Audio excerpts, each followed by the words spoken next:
Here we go. We're good. Should be going. Um, we are now on we're at the top of page 19 if you are following along in print. And it's source 12. Okay. One of the things that I realized I forgot to mention is that hopefully maybe we've just intuited is that each of these sections starts with the Mishnah on it. And I took it out because it's so long. So if you were reading this on an actual daf on a page of Talmud, it wouldn't just jump in saying how is payment for humiliation assessed. It would start with, let's go all the way back. It would start with this Mishnah, right here, and all the and then the Talmud would jump into it. But just because it repeats so much of it almost verbatim in places, I left it out because we've already covered it. I say paper and okay. I apologize if this is making you dizzy. Get there. Wow, we've done a lot. Okay, here we go. We're off to the market. Carla, you're on top of my screen. Can I ask you to start? How is payment?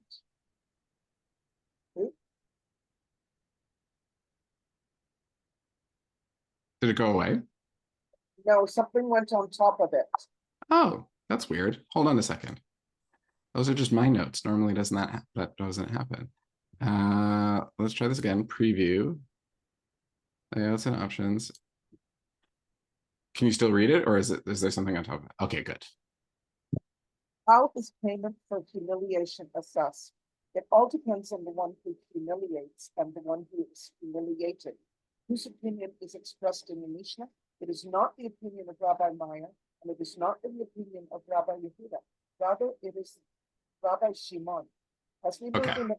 So right off the bat, pause for a second. So we'll see why it matters who said what, right? We know that tends to be important in terms of establishing consistency. But just right off the bat, what does the Mishnah and the Talmud seem to suggest you need to take into account? Rabbi Meir, that's the one who's the Uriah's husband, right? Yeah. Yeah. So he's like a big, important guy. He's a big important guy. Yeah. Also, but Rav Shimon is like lesser tier. I'm not sure. We would want to go and like figure out who they are relative to each other. It's very interesting now that we're in the realm of like emotional experience, because you always want to be asking like what's going on in their interiority, right? So I like where you're going. Yeah, is there something about who they are that is causing them to stake out these opinions? Wow, we've already jumped like way into that. But just on the surface, like what does it seem to be suggesting that we need to consider? Mom, you have your hand up. Yeah, I mean, it's really, I think, going to be important that the first answer to the question is it depends. So clearly, It depends on what. It depends on the one who humiliates and the one who is humiliated. Right, but what does that mean? Okay, yeah, I'm going to say something. I think I'm guessing, I have not read ahead. I'm thinking that it's going to compare the social status of the two parties. It's going to compare relative power. It's going to perhaps compare how thick one's skin is. Interesting. Yeah. May or may not. I mean, those are the things that come up for me. Great. I think the main one that comes up for me is relative power. What makes you think that? If you are embarrassed by somebody with great social standing, or social standing that is greater than yours, maybe a student and a teacher, maybe well, I'd like to say a husband and a wife, but I suspect that doesn't come into play here. Maybe a town official and an average citizen, somebody who has more or less power than the injured party. if the one doing the injury has more power, then I think it probably has a greater effect on the injured party. Okay. Yeah. So we're encountering a couple ideas here. One is just on the shot surface level. It depends, right? But it depends on what. It depends. And there's a piece here that I think everybody has, I imagine everybody's noticed this, but nobody's pointed out. You've said it depends on context, but what particular context? Like very, very specific. I'm asking a very leading question. I just want to see if anybody has picked It's up on this.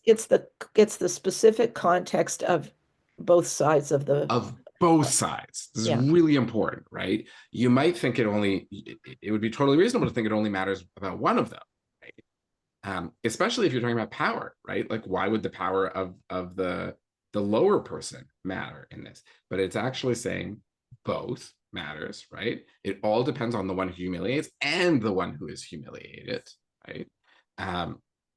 Certainly we have, certainly we have in contemporary law, examples of there are certain people who have certain statuses that if you do something to them, negative to them, if you injure them or harm them, because of regardless of your status, because of their status, there are, like if you assault a police officer, it doesn't matter who you are, right? You incur a higher punishment because of the status of that person. But notice that that's not what it's saying here. It's saying both people, right? So let's make sure we see that. And then we're extrapolating, right? We're like, okay, is it about power? Is it about social status, right? All of those are really good extrapolations, right? Okay, Vanix. I think I only partially agree with that. I think it doesn't matter what the humiliation is. I think humiliation is of an equal level, regardless of what your status is. If somebody is that your opinion, or is that your personal opinion? Yes, and that's why I think it's not just who is humiliated, but it is the person also who does the humiliation. In other words, the rabbis are saying this is not a good thing. If somebody humiliates somebody, it's not a good thing. It doesn't matter who you are. Both parties are at fault. Oh, interesting. I don't see anything about fault here, right? There doesn't seem to be any indication, at least yet, about the realm of fault. This is the hazard of doing start and stop, because if we're just looking at the tiny little line that we've just read right now, all it seems to say is that you have to take into consideration something about the nature of both people. Joy, you're saying, in your opinion, like, well, wait a minute, why do I have to do that? Like, can't we just say that, like, there's some objectively bad aspect of being of the act of humiliation that's not dependent on each people? Carla, would you keep reading, please?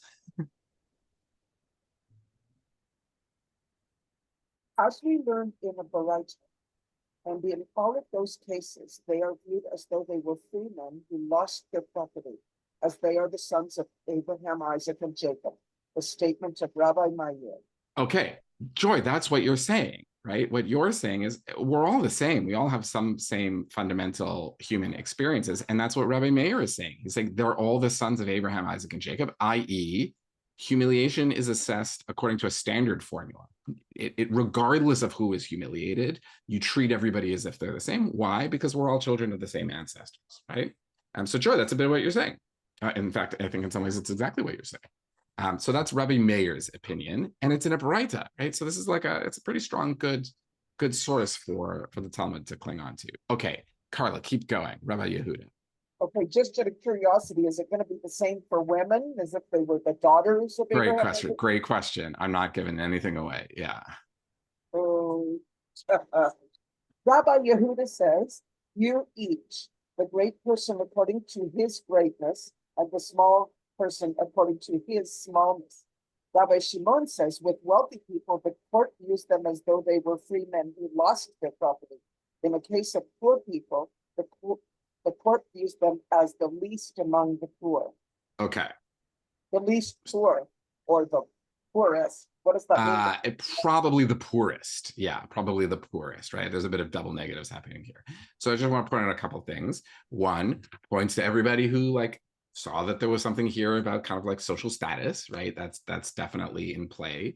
I wonder, it's just a wondering, if there's an interesting, if you go all the way back to where we started, to the questions of damages, and there was the question about like, what if you injure a big person? Is that different from if you injure a small person? I wonder if there's a little bit of mirroring of that here.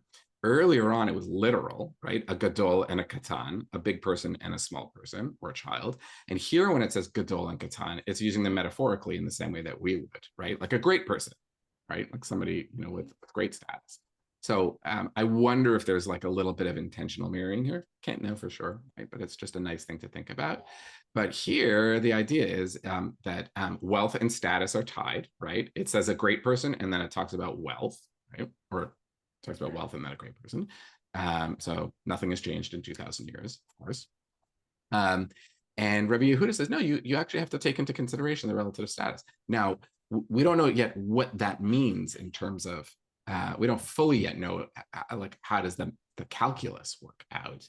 But that's Rabbi Yehuda's point of view. And Shimon says something different. He says, with wealthy people, the court views them as though they were freemen who lost their property. So just like ordinary people, right? But with poor people, you view them as the lowest of the lowest of the lowest. That seems to imply with those people, you would actually pay them less, right? Because they had less to begin with. Now, I just want to say, if that seems unfair to you, lots of you were making arguments last week that your payment for loss of livelihood should be tied to your income. And that's a little bit of what Rabbi Shimon is saying here also, right? The idea that, listen, if you make less, if you're used to a different level of income, you're entitled to less here as payment. So there's a bridge there. It's not a perfect one, because in one we're talking about material status, and here we're talking about emotional status. And so there's a tension here between the Baraita, which says what Joy said, hey, we all experience emotions. We all have these feelings of being humiliated, and it's really not differentiated between person to person, and we should acknowledge that fairly. And then you have Rabbi Shimon, who says, no, you actually have to acknowledge that the reality is that when you take away something from a poor person, they're already accustomed to not having a lot. There are plenty of arguments we can make against that, and we're going to see them. Don't worry. And Rabbi Shimon saying that, like, yeah, people who have more money are accustomed to more, and they deserve to be compensated for more. Okay, we're just pay attention. We've just scratched the surface. So if you're like very angry at this, which I assume lots of people are, don't worry. We will scratch your itch, and it will be relieved. Okay, thanks. Joy is busy muttering at what you're saying. So, but I have a very basic question, Jesse. Is there I mean, we all have an idea of what humiliation is, but does the Talmud specifically define what? Yeah, we'll see what examples are of it here. It's a very good question, and I think I've mentioned this lots before. If you can say one thing about the realm of the Talmud's point of view on humiliation and emotional damage, the rabbis are very, very attuned to it. I've mentioned this before. They elevate humiliating someone to this. If we have cardinal sins, and that's a Catholic idea, but were we to have them, you know this, right? The things for which you yourself have to die rather than having committed them is murder, is idolatry, and laws around sexual immorality. And even those last two, there's ways of like fudging it a little bit, right, and creating a little more room. But the rabbis elevate humiliation up to this. They say it's the same as those, and that it would be better for you to die than to humiliate someone, right? So it's very serious. But what I'm asking is I understand the seriousness of this type of liability. But what I'm asking very specifically is, does the Talmud define what? Yeah. I'm just providing like some contextual backdrop so we understand. Yes, we will get some examples of that. And here I'm going to say something that I learned from one of my teachers, Rabbi Aaron Pankin, Zichrono Livracha, and that was sometimes when the Talmud doesn't give you a definition of a category like this, it might be on purpose in order to be more expansive, right? And we already know we're dealing here with the realm of like very personal inner experiences. And it could be the possibility that the Talmud intentionally doesn't give us a list of the behaviors that count as humiliation because it wants it to remain open and flexible for each person, right? Okay. Carla, did we yes. Okay, Carla, we're still in this realm. Can you read whose opinion is expressed in the Mishnah? I'll scroll up. Whose opinion is expressed in the Mishnah? Now, if it is Rabbi Meyer, the Mishnah teaches it all depends on the one who humiliates and the one who is humiliated. And Rabbi Meyer holds that all of those who were humiliated are considered alike to one another. And right. So if that's the case, right, if it's Rebbe Meir who said this, that's a problem because we just learned that he said, no, you treat everybody as if they're the same. So it couldn't be Rabbi Meir. Okay. And if it is Rabbi Yehuda, a Mishnah teaches one who humiliates a blind person is liable. Whereas Rabbi Yehuda says in a Baraita, a blind person does not have humiliation. Rather, is it not Rabbi Shimon? Okay, so we have an interesting, an interesting example here, and I'll put the asterisk on this the same way we did last week.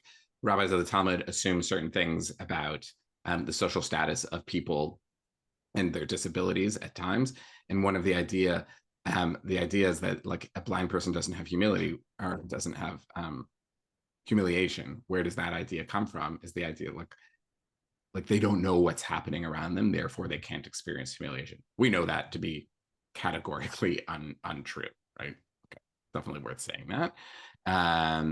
Right, that they're not fully aware of what they do or what's happening around them. So, but with Rabbi Yehuda, we have, this interesting idea who said, you're supposed to view people according to your status, but then we know elsewhere that Rabbi Yehuda says, no, if you humiliate a blind person, you're not liable for anything because, they can't experience it. So that seems to conflict. So we're trying to figure out who said this. How can we make it cohere with their points of view, right? Alex. Sorry, I'm a bit confused, more than usual. It's talking about whose opinion is expressed in the Mishnah. Which Mishnah? What does the... Right. Thank you. I apologize for this at the beginning. I left the Mishnah out because it's back on our earlier pages and it's quoted almost verbatim here. So I left it out. We're going to see it in a second. Okay. I apologize for that. I recognize. No, that's fine. That's fine. It's just, I missed part of the class. If you want to peek at it, just go all the way back to the original Mishnah from 2 months ago in the section of how is humiliation, payment for humiliation assessed. And it's right there at the very, very beginning. Okay. Thank you. So we don't know who this is. Is it Shimon? Okay. Carla, why don't you finish us off with you can even say? You can even say to Rabbi Yehuda, when Rabbi Yehuda said that a blind person does not have humiliation, meant with regard to another taking compensation for humiliation from him, but with regard to giving him compensation for humiliation, he is given compensation. Okay, so there's an interesting parsing here, right? If you say, Some ein lo boshet, meaning a blind person, there's no boshet associated with that person. There's no humiliation. You can interpret that in 2 ways, right? Because the Mishnah is very terse. We know that. When we say that a blind person, there's no boshet, does it mean that they don't experience it? Or does it mean that they're not liable to pay for it? It could be either of those. And that's what's being massaged out here, is to say, it's not that they don't experience it. It's that actually, because they're blind, they get a pass on if they humiliated someone else, they couldn't see, and it's not their fault, right? They're not fully aware, visually at least, of what's happening.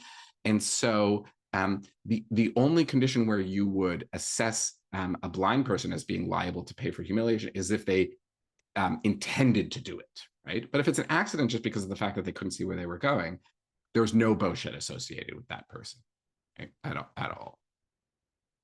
And then it's very clear, but if they themselves are humiliated, yes, of course you have to compensate them and pay them. Okay. Peter, we're going to get an example of what humiliation looks like. It might not be what you think. Okay, Carla, finish us off, but from the fact.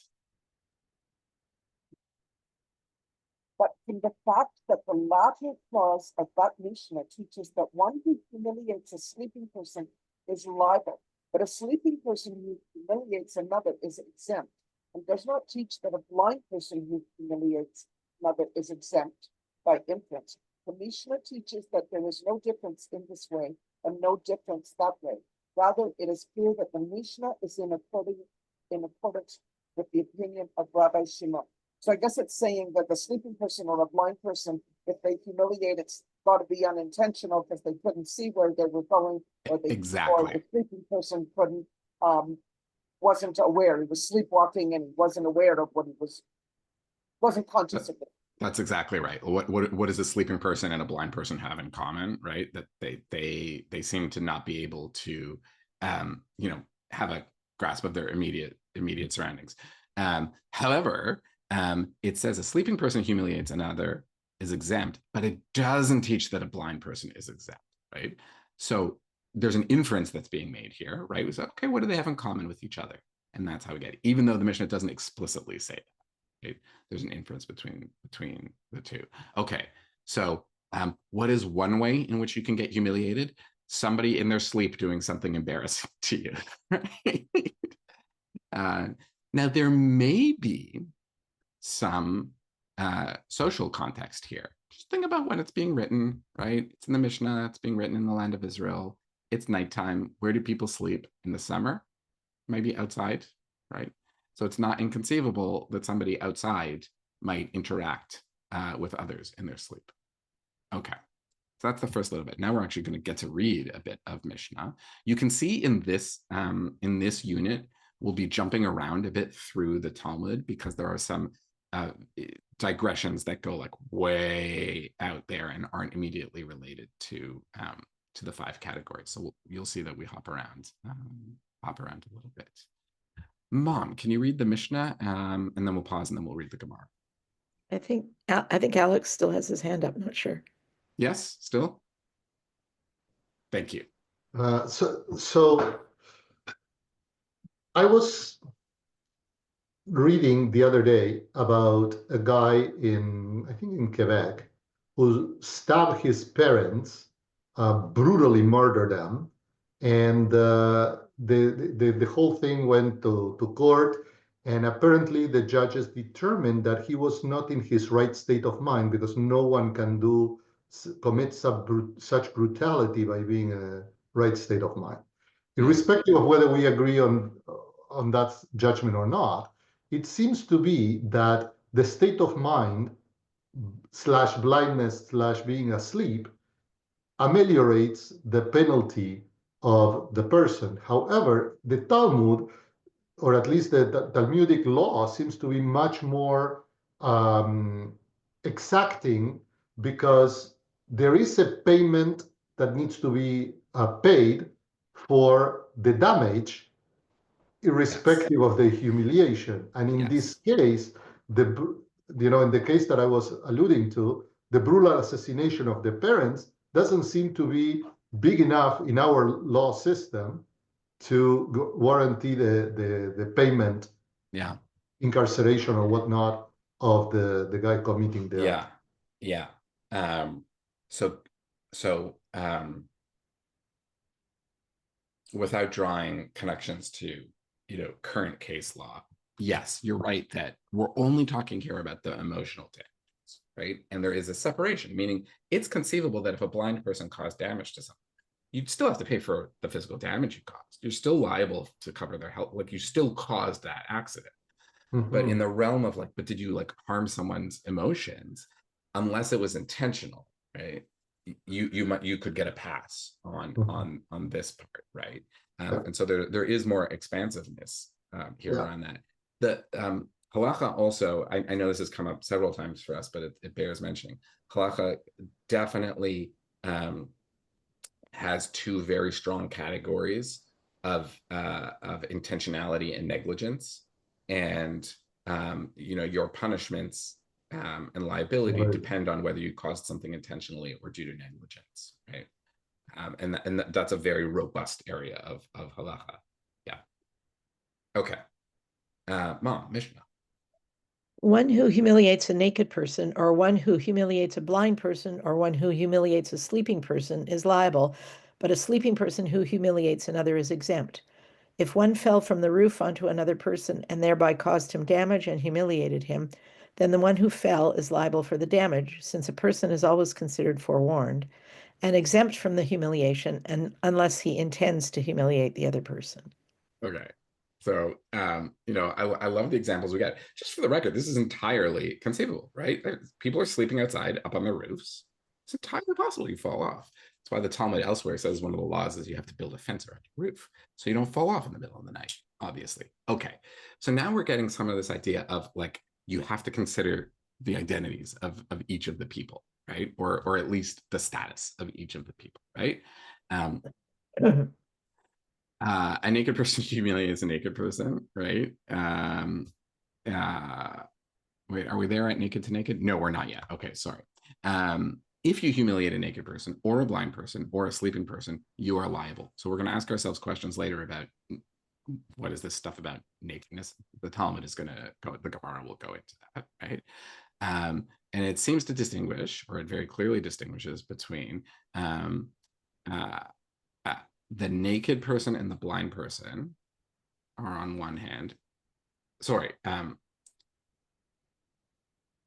the sleeping person is separate. And so we would say like, well, okay, what's different about that? Since a person is always considered forewarned, means you should have known, right? Like there's no, you can't claim that you didn't know this. It's like the Good Samaritan law, right? Like everybody is just assumed to know that there are certain things that you have to do or that you should be considered forewarned about, right? And not falling onto someone else is one of those things, right? And so in that respect, you would be liable for all of the categories of damage because you should have known, but then you said like, okay, but you didn't actually mean to humiliate that person. So you're exempt from that unless you actually did. Like you're just waiting on top of the roof waiting and then you like jump just to like play a joke on someone. Yeah. Okay. Vanix. I hesitated to bring this up, but I just wanna ask a question. Yeah. Last week, a certain party humiliated Mr. Zelensky in the Oval Office. And did a good job of doing it on national TV. Yeah. If you look at the previous comment where basically one of the rabbis said, there's no difference between the status doesn't make the punishment different. And yet the punishment should be different if it's on national TV. Am I way off base? No, you're saying that there's nothing here in what we've examined that talks about yet about like the public element of this, except at what we're looking kind of like right now, right? Is this happening in private or is this happening in public? And so there's really two categories, right? One is the pure human emotional experience of being humiliated, and then two is, does that happen in public? All I want to say about this for now, and we'll see like if where we go, if that changes how you feel about this, is in the extended conversation around this, the rabbis are very clearly talking about public humiliation. And so they do make that distinction, and they view public humiliation as just, it's hard for me to express like the severity and the profound aversion to it that the rabbis have. Like the language that they use elsewhere in the Talmud is, it is preferable that you throw yourself into a furnace than publicly humiliate someone else, right? It's preferable? What does that mean, right? So elsewhere, yes, the public nature of it absolutely comes into factor. Here, we'll see where it goes. Yeah. Okay, Mom, will you read the Gemara? The sages taught in a Wait, variety. let me just roll up for you. There we go. Sure. If one humiliated another who was naked, he is liable, but the magnitude of humiliation felt when he humiliated him while naked is not comparable to the magnitude of humiliation felt had he humiliated him while clothed, since one who chooses to be naked is less sensitive to humiliation. Okay, pause, right? what is the assumption being made here? I mean, it kind of just says it in the parentheses, which is not the Talmud, that's the commentary. This is veering into blaming the victim.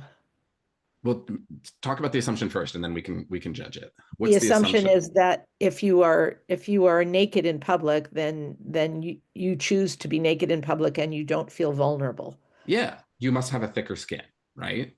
That's the assumption, right? And so there is a that is being used to factor in to what you are or aren't liable for. Now you have a judgment on that, and that's that. Well, this kind of seems like victim. Like, why should that matter, right? Like, I'm entitled to what I'm entitled to. Is that what you're saying? I mean, I just like this brings up all sorts of stuff about, oh, she was asking for it by the way she dressed, kind of thing. So, yeah, yeah. But I guess it depends what, well, the last sentence here is going to finish this off. Yeah. If one humiliated another in a bathhouse, he is liable, but humiliating him in a bathhouse is not comparable to humiliating him in the marketplace. Hey, Peter, here we actually get an answer for you. I hadn't thought about it in the context of the question you were asking, but it does actually seem quite explicit here that, like, when you're in the bathhouse, there's a certain assumption of the social standards. And like, yeah, we're all naked, but we're in the bathhouse, so it's okay. And so there's a different kind of humiliation that might take place there versus the marketplace. And the marketplace is just like public, right? It's it's where it is the stand-in for, it's the archetypal idea of where we'd be out in public. So actually, Peter, I feel confident in saying this. That does feel like actually a pretty precise answer for if you humiliate someone in public, you have to recognize the public nature of that, and it does come into play in a way that if it were in private or in a particular social context, that you wouldn't, right? Somebody standing around naked at the shuk stands out very differently than somebody naked at the schwitz, right? So Alex, your question, body shaming someone at the beach is not as bad as doing it at the market. So remember the difference between shame, the intentionality and unintentionality. If you're talking about body shaming, that's you're intentionally trying to humiliate someone, and there's no debate on that. If you intentionally try to humiliate someone, you're liable. The question is, what if you do it accidentally, right? Like, what if you do it accidentally? And so, if you accidentally bump into someone naked or something, and it's like, oh, that's awkward, that would be different in the market than in the bathhouse. Yeah. Dawn. I was thinking about a nude beach, right? So somebody goes to Hamlin's Point to spend their summer day, and it is a clothing optional place. And then they start taking pictures of all the people that are clothing optional, right? That seems to me to be intentional humiliation in a public space. Correct? That is an interesting I feel that I'm not. So remember, we're talking here in the realm of damages, right? It's like that there is associated with the injury of someone, there is an associated emotional pain. That's okay, different. I put those pictures up on Facebook, right? Now I've intentionally caused humiliation to certain people, right? Let's assume, just for argument's sake, let's assume that there isn't a sign when you enter the beach that says no photography, right? I'm pretty sure there is. I've not been there. I assume that something like that exists. If there was no sign and no thing, you could make a strong legal case that you showed up at the beach. You knew where you were, right? You could make that argument. I'm saying should, I'm saying could, right? But that's different because we're not talking about damages there. Yeah. Okay. Nude beaches. That's what we're talking about today. Okay. Mom, where are we? The master says. Yeah. The master Remember, the says. master here is Ibid, right? So we're talking about the previously quoted person in the Bretta. The master says, if one humiliated another who was naked, the one who humiliated him is liable. Is a naked person subject to humiliation? Rav Papa said, what does naked mean? It means a case where a gust of wind came and lifted his clothes, and then this one came and raised them higher and humiliated him. I love like the Rav. First of all, the Rav was like Rav Papa's like, hang on a second. What does naked mean? Right? Like, they're just like so pedantic. What does naked mean? It's hilarious. The Hebrew is like, a room. What does that even mean? What does that mean? It's like the fundamental human experience, right? But the answer is great. It's like pantsing someone, right? Like, if it's windy and you're remember how they're dressing, right? Also, right, where they live in the Mediterranean, and your, whatever kind of like garb floats up. And then there's like, some pervert rabbi is standing nearby and he like pantses this guy, right? And that's naked, right? So it doesn't mean just the normal state of nudity, right? This is actually like a really precise, right? You in the bathhouse aren't naked, at least in the technical sense of the word, because you went in and you took off your clothes and you intended to be there and like you want to be there. They're talking about somebody who wants to be clothed and is degarbed, right? Great. Now we have done a categorical definition of nudity. That's what we're doing this morning. Okay. Mom, go for it. If one humiliated another in a bathhouse, he is liable. Is one in a bathhouse subject to humiliation? Rav Papa said, this is a case where he humiliated him on the bank of the river. Okay, so again, this goes back to what we're saying, is that you do need to consider the context of where you are. And Rav Papa's question is, yeah, but like there's an assumption that when you go to the Schwitz, everybody's going to be sitting around naked. So you can't claim that like, oh, that person pantsed me, right? And I guess you could like think of like an actual potential scenario where like you're standing in the sauna and everybody else is naked, but you're not, and somebody comes and like lifts up your clothes. Like, are they actually liable? Isn't the assumption that everybody there is going to be naked? And so Rav Papa refines it and he says, no, we're not talking about the bathhouse as like the institution of the bathhouse. We're talking about that other place where you go to clean yourself, and that's a bank of a river, where even though you might think that there's a similarity, right? Like people kind of bathe at the bathhouse, people bathe in the river, but there's a different set of assumptions and norms around the river, right, compared to the bathhouse. Even though you would think that like the actions seem very similar, the water is very similar, the setting is very similar, but there's a different set of assumptions, a different set of social assumptions at the river, where people tend to be more discreet when they undress, right? I have a question about if the type of humiliation that could occur in the bathhouse could be related to the victim's nakedness, or it could be completely unrelated. Like, I heard you were you were a real jerk yesterday when you were talking to Rav so and so, as opposed to yeah, look at you. Yeah. Here they're talking about like specifically related to the nudity, right? And not to just like being a jerk. Yeah. Yeah, that's funny, right? Because people gossip at the Schwitz, right? So like, what if? Yeah, I like that.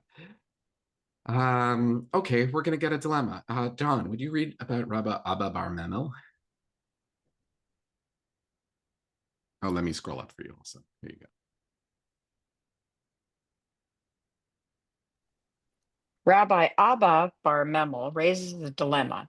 If one humiliated another who was asleep and he died before he awoke, what is the halacha?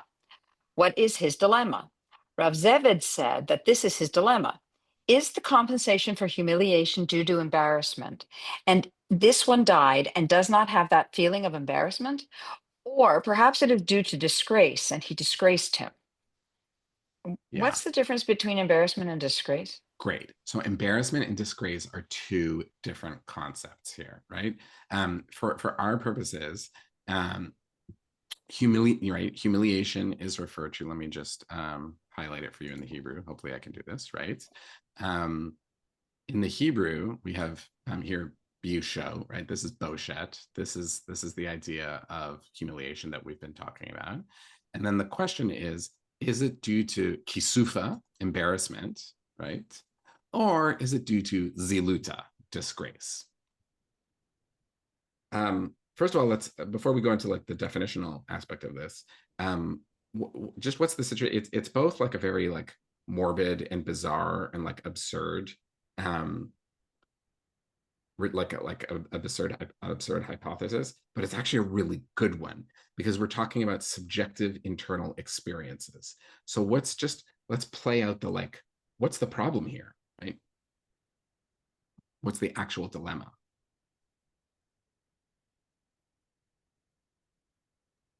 Somebody who's been humiliated but then died before he even knew he was humiliated. Correct?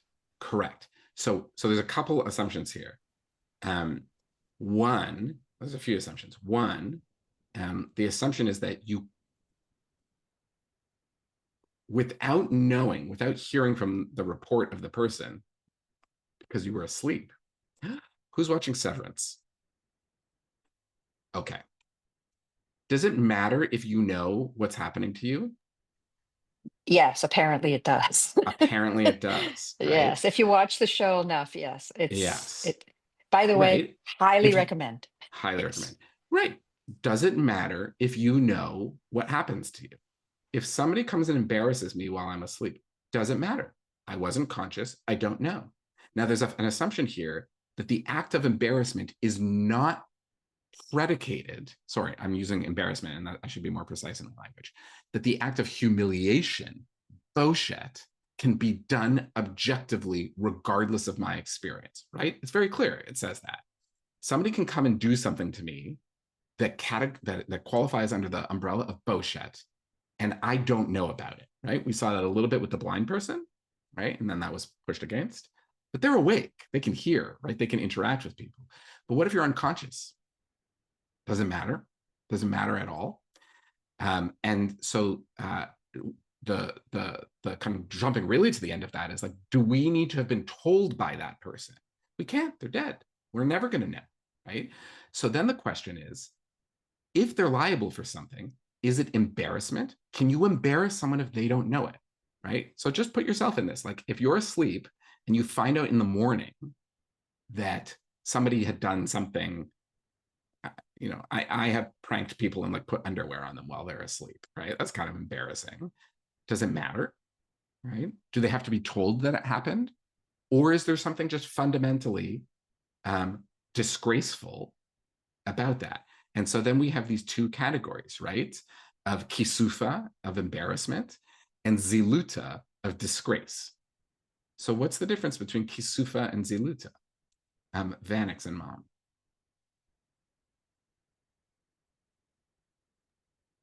So it's both of us, but I'm going to go first. I think a better example of being embarrassed and not knowing it is people who sit around and gossip about somebody who isn't there.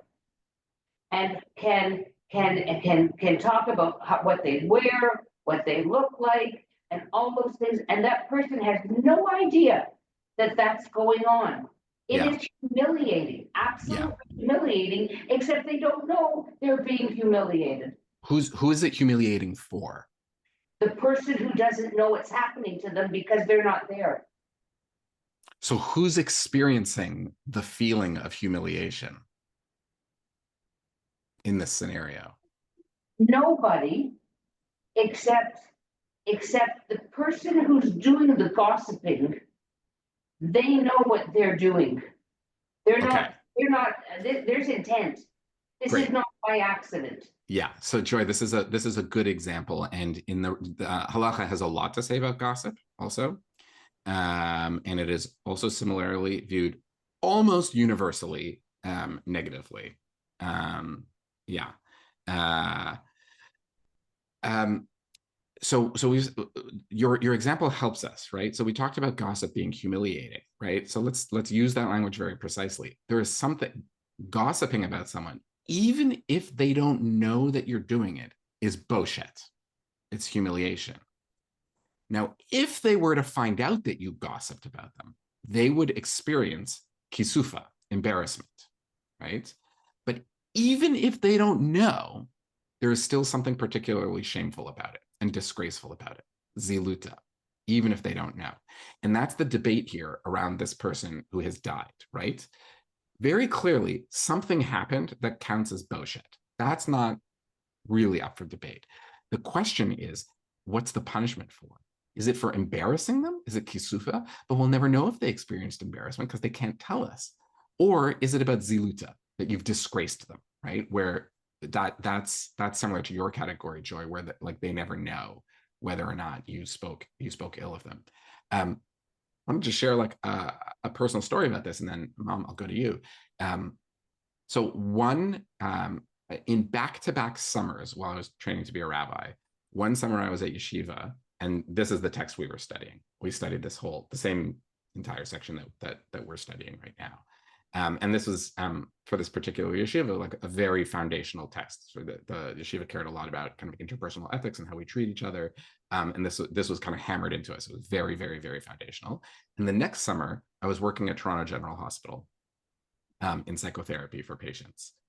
And I asked if I could go and watch a surgery as part of my education. And they said yes, because it's a teaching hospital. It's one of the coolest things. I got to see a live liver transplant. It's very exciting. And I remember watching as the patient came into the room. As far as I know, the patient survived at the time.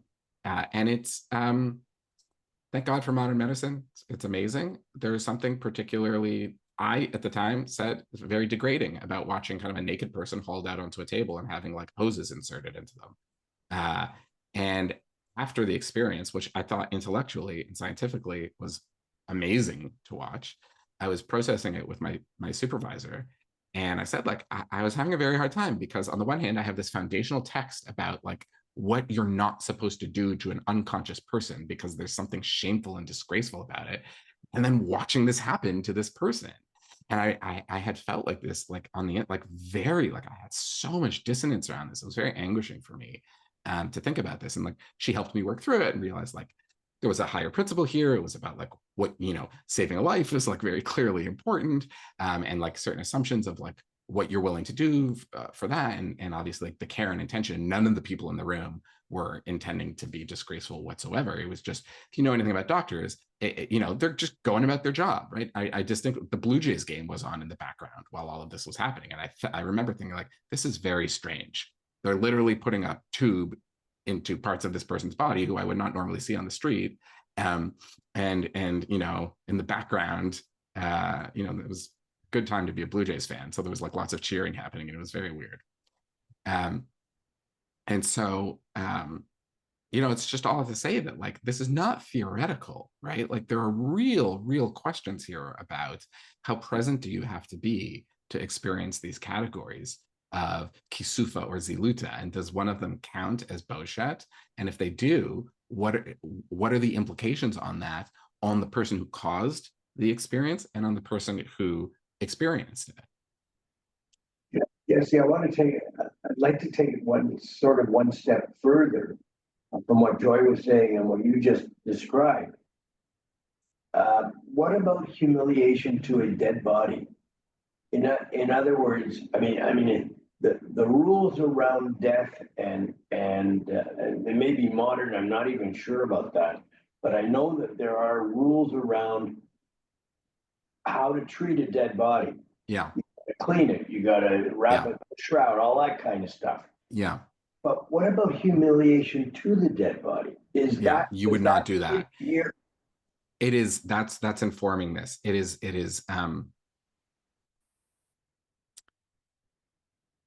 it's not modern. It's very old. It's very, very, very, very, very old. I'm on the Chevra Kadisha at one of the shuls that we're members of here. And so I've prepared bodies for burial. And the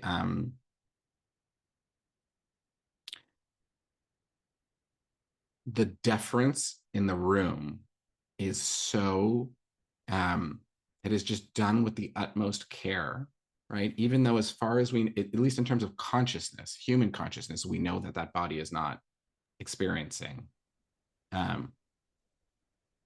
conscious emotions, right? And the Talmud understands that too, right? So the person died, they're not conscious anymore. But the way in which the body is treated with the utmost respect and asking forgiveness for anything that could potentially be viewed as disgraceful or disgraceful, right? This idea of ziluta is incredibly profound, and that's informing this also, right? We didn't even mention this earlier, but Peter, I appreciate the question, which is to say there's a fundamental understanding that a dead body could experience, or that there is a category of disgrace that could be experienced by a dead body. And that's very different in our tradition compared to other traditions, right? There are other traditions which say, when the body is just an empty vessel, and when you're dead, right? And that's not our experience. And I think one of the reasons why you see such deference and care emotionally around the time of death, even the most stringently halachically observant practitioners, doctors, rabbis are basically, you know, whatever a dead person or their family's wishes are is what we do for the most part, right? After they've died. That- Because of an understanding that you would not ever want to disgrace that person. That's a great example, but you know, so what if, you know, while you're preparing the body and there's this solemnity around it, but somebody has the Blue Jays game on in the You would back. never have that. You would Yeah, never do I that. know, No. but Yeah. in theory, it could. In theory, in practice, it would never happen. So Right. Does that disgrace the body or disgrace? Yeah, that's the idea, right? And why I'm confident, Peter, I am confident in telling you that has never happened in human history. In a Jewish funeral home, the idea, right? What are we doing? We're saying psalms right?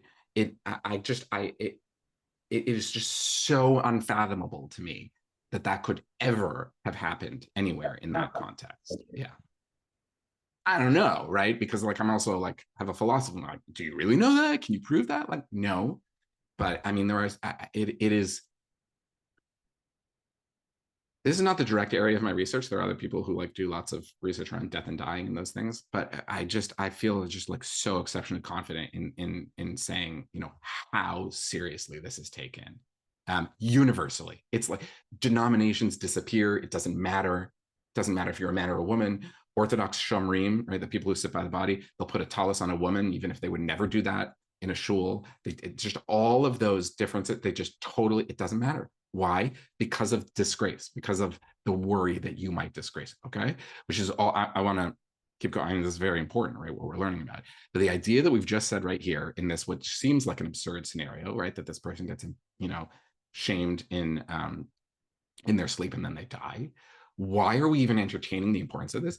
Because of the understanding that you could possibly disgrace that person, even if they can't consciously, subjectively experience that. Yeah. Yeah. Okay. Mom. Yeah, Alex, I was thinking the same thing. I wanted to go back to what Joy was saying about Yeah, about Alex. Yes. Yeah. yeah, Yeah. yeah, Yeah, that's exactly right. yeah. What Joy was saying about, you know, if somebody is gossiping about someone else and that person is not there. I think it also humiliates the people who are listening to the gossip. They're kind of experiencing vicarious humiliation. Yes, and that's what the Rambam says, and that's also what not the Chatam Sofer. I always get this wrong. Yeah, that's the idea. When you do the act of gossip, you're damaging everybody around you who's heard it. Yeah. Yeah, we all know how uncomfortable. And listen, everybody has engaged at gossip in one time or another in their life. But you all you all know how uncomfortable that can make other people feel, and how uncomfortable you can feel about you doing it yourself. Yeah. The other thing I wanted to bring up was if you humiliate another person while they're asleep, you know, is the assumption that it's only the two of you in the room? And if the person doing the humiliation is alone, there's no witness to the humiliation whatsoever. So this to me says that there's an onus on the person doing the humiliating to not kind of, you know, damage his own soul by doing this doing this humiliation. Like he can do it and get away with it and never say anything about it, and only one person will ever know about it, and that's the guy who did it. I don't know. That's a great question. I don't know. I wonder what the assumption is, right? Yeah. About the sleeping. I mean, there's certainly an idea, like there's a question, I don't think we've gotten to it yet, but like if you're asleep on the roof and you fall off the roof, did we read that this morning already? Yeah. Yeah. Right. So I guess there's other people around you, right? But yeah, I don't know. Yeah. Sharon Yeah. has an interesting question in the chat, Jess. Sharon, that's an interesting experience of observing surgery and relating it to this. How did I come to understand that it wasn't humiliating the patient? Well, so one of the things you have to do when you do this kind of work is you have there's an understanding of the like profound emotional psycho-emotional experience that you have. So you have to be in supervision, or you have to be in a clinical program where you're kind of processing all this and refining your practice and understanding the implications. So like multiple times a week, I sit down for an hour with my clinical supervisor and like, what happened? How, you know, what did you notice? How are you feeling? How are you growing in your practice? And one of the things we came to, I used this, like she was a United Church of Canada minister. And I brought the Talmud to her and I said, this is why I'm having such a hard time with this. And so she and I like looked at this and she said, like, okay, maybe there was some boshet happening there, but it wasn't kisufa or ziluta, right? Nobody was intentionally disgracing that person whatsoever. There is something fundamentally like, if listen, like it's very going fine. I mean, maybe you've seen in your own lives, like the experience medical procedures can be like very embarrassing, right? Around what's happening. But one, there was zero intention for that whatsoever, was a big piece of it. And that helped me understand that. Even though that person himself might be experiencing that, that's one of the pieces you would want to remember. And the other thing she advised me to do was go and visit the patient after, and say like, how are you doing, right? And see the impact of all of that on them. And I think at some point you like run into the limits of like, did that patient experience boshet or kisufa or ziluta? At some point it didn't matter because I was just sitting with that, you know, like they're a human being and they were doing better, right? At the end of the day, that's what that, right? You can over intellectualize all of this, right? And it's not about me and my emotional processing. It's really about like, did we save that person's life? The doctors save that person's life? And that helped me move on from it. But this was 8 years ago. I still think about it all the time, all the time. Thinking about it. Oh. All right. Heavy stuff this morning. Okay, let's finish off this section. Mom, will you just read how far did we get in this? Do you remember? I think it was me, actually, Jesse. Oh, it was you, John. Actually, we're at 10 o'clock. Okay. Okay. I'm going to pause us here. And next week we'll get to the resolution of the dilemma. We'll have a little bit more to get through next week, but really appreciate really great questions. And I told you the last one was going to be a good one. Yeah, lots of good stuff in here. If nothing else, it should cause you to think about what you're doing, what you're watching, and how that affects other people. Yeah.